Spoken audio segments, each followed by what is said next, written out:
Assalamualaikum warahmatullahi wabarakatuh. Kami dari kelompok 4 ingin membawakan materi tentang demokrasi dan demokrasi di Indonesia. Sebelumnya kami ingin memperkenalkan anggota kelompok kami. Yang pertama ada Muhammad Rizky Alistra Ridwan, yang kedua ada Nugra Mayasari, yang ketiga Lisa Diksanur saya sendiri, dan terakhir Heronisha. Pengertian demokrasi sendiri akan dibacakan oleh Isra. Kepada saudara dipersilakan.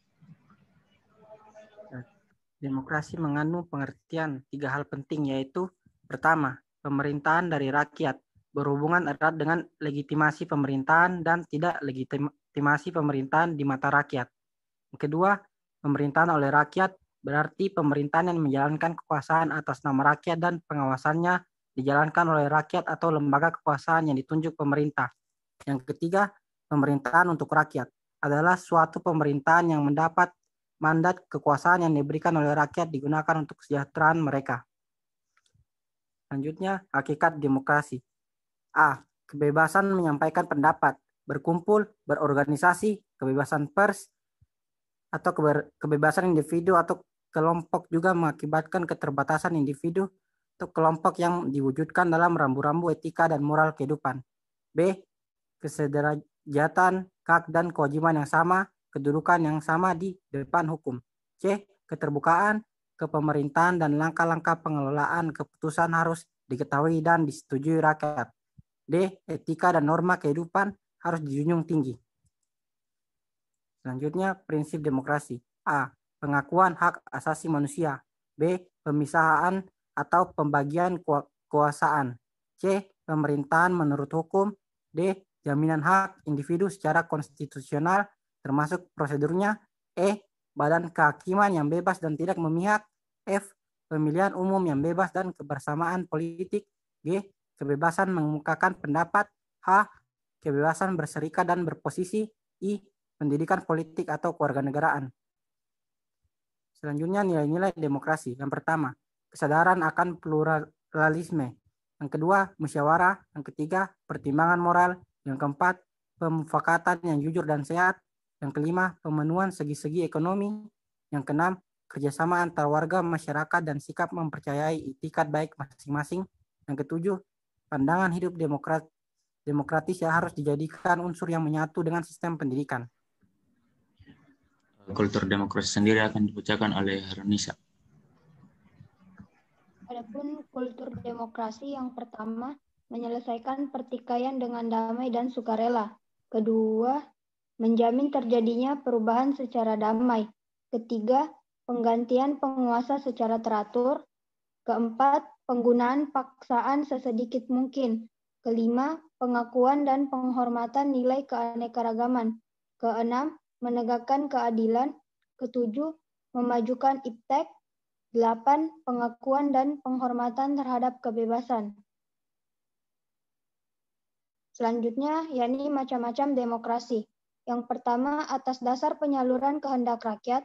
Menurut cara penyaluran kehendak rakyat, demokrasi dibedakan atas yang pertama, demokrasi langsung. Demokrasi langsung adalah paham demokrasi yang mengikut sertakan setiap warga negara dalam permusyawaratan untuk menentukan kebijaksanaan umum negara. Selanjutnya yakni demokrasi tidak langsung. Demokrasi tidak langsung adalah demokrasi yang dilaksanakan melalui sistem perwakilan. Penerapan demokrasi ini berkaitan dengan kenyataan suatu negara yang jumlah penduduknya banyak, wilayahnya luas, dan permasalahan yang dihadapinya semakin rumit dan kompleks. Kedua, atas dasar prinsip ideologi. Berdasarkan paham ini terdapat dua bentuk demokrasi, yakni yang pertama demokrasi konstitusional. Demokrasi konstitusional adalah demokrasi yang didasarkan pada kebebasan atau individualisme. Ciri khas demokrasi konstitusional adalah kekuasaan pemerintahnya terbatas dan tidak diperkenankan banyak campur tangan dan bertindak sewenang-wenang terhadap warganya. Kekuasaan pemerintah dibatasi oleh konstitusi. Kemudian demokrasi rakyat. Demokrasi rakyat disebut juga demokrasi proletar yang berhaluan marxisme, komunisme. Demokrasi rakyat mencita-citakan kehidupan yang tidak mengenal kelas sosial, Manusia dibebaskan dari keterkaitannya kepada pemilikan pribadi tanpa ada penindasan atau paksaan. Akan tetapi untuk mencapai masyarakat tersebut dapat dilakukan dengan cara paksa atau kekerasan. Yang ketiga, atas dasar yang menjadi titik perhatiannya.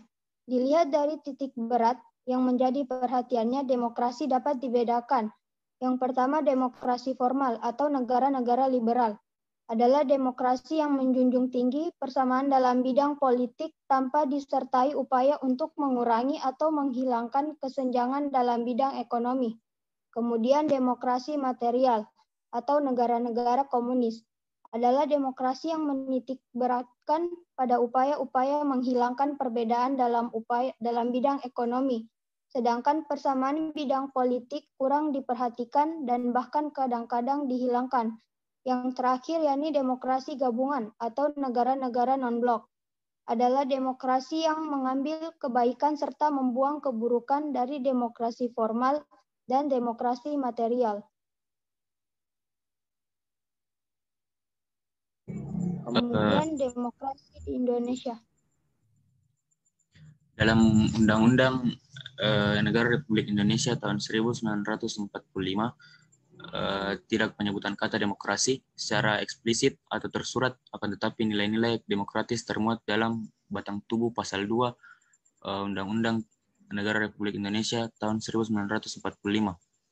Nilai-nilai demokrasi misalnya dapat dilihat dalam ketentuan pasal 1 ayat 2 Undang-Undang Dasar 1945 yang menyatakan bahwa kedaulatan berada di tangan rakyat dan dilaksanakan berdasarkan Undang-Undang Dasar. Kemudian selain itu nilai-nilai demokrasi juga dapat dilihat dari ketentuan pemilihan umum dalam pasal 22E Undang-Undang Dasar 1945 yang berasaskan lubar jurdil serta pemilihan kepala daerah secara demokratis. Perkembangan demokrasi Indonesia. Perkembangan demokrasi Indonesia dapat dibagi dalam 4 periode. Yang pertama itu periode 1945 hingga 1959. Masa demokrasi parlementer yang menonjolkan peranan parlemen serta partai-partai. Yang kedua, periode 1959 hingga 1965. Masa demokrasi terpimpin dalam banyak aspek telah menyimpang dari demokrasi konstitusional dan lebih menampilkan dominasi presiden dan terbatasnya peran partai politik serta peran ABRI sebagai unsur sosial politik semakin meluas. Yang ketiga, periode 1966 hingga 1998. Masa demokrasi Pancasila era Orde Baru yang merupakan demokrasi yang lebih menonjolkan arogansi kekuasaan. Dan yang keempat, periode 1999 hingga sekarang. Masa demokrasi Pancasila, demokrasi konstitusional era reformasi dengan berakar pada kekuatan multipartai yang berusaha mengembalikan perimbangan kekuatan antar lembaga negara, antara eksekutif, legislatif, dan yudisial. Kemudian pokok-pokok demokrasi Indonesia. Yang pertama yaitu mengedepankan musyawarah mufakat, mengedepankan kepentingan umum, kekuasaan tertinggi ada pada rakyat, penyaluran aspirasi rakyat melalui lembaga perwakilan rakyat, kemudian berdasarkan hukum, pemerintahan berdasarkan konstitusi, kepala negara atas nama rakyat, legitimasi rakyat, yang ke-8 mengakui hak dan kewajiban atau hak asasi, kemudian memiliki kelembagaan dan pengaturan wilayah negara, kemudian menganggap bahwa demokrasi bukan tujuan, tetapi sarana untuk mencapai tujuan. Perbedaan pendapatnya yaitu yang pertama, perbedaan pendapat dihormati dan dibenarkan, kemudian unsur tanggung jawab mendapat kedudukan yang sama. Yang ketiga, yang paling penting adalah dalam menyalurkan pendapat dan keinginan melalui wadah yang telah ada di pusat maupun di daerah. Dinamika demokrasi Indonesia. Yang pertama, sebuah desain besar di Indonesia yang demokratis telah diletakkan dan mulai dijalankan. Kemudian, namun masih menghadapi berbagai kejadian yang belum mencerminkan kehidupan demokratis yang cerdas dan bermakna. Penggunaan kebebasan masih sering melampaui batas kepatutan dan hukum, serta bahkan ada yang mengarah ke anarki. Perbedaan pandangan dan kepentingan masih sering disampaikan dengan cara yang tidak berbudaya dan bahkan menggunakan kekerasan. Kekecewaan dan kemarahan karena kekalahan dalam suatu proses demokratis, misalnya pilkada, acap kali juga ditumpahkan dalam bentuk kekerasan. Sekian dari kelompok kami, lebih dan kurangnya mohon dimaafkan. Assalamualaikum warahmatullahi wabarakatuh.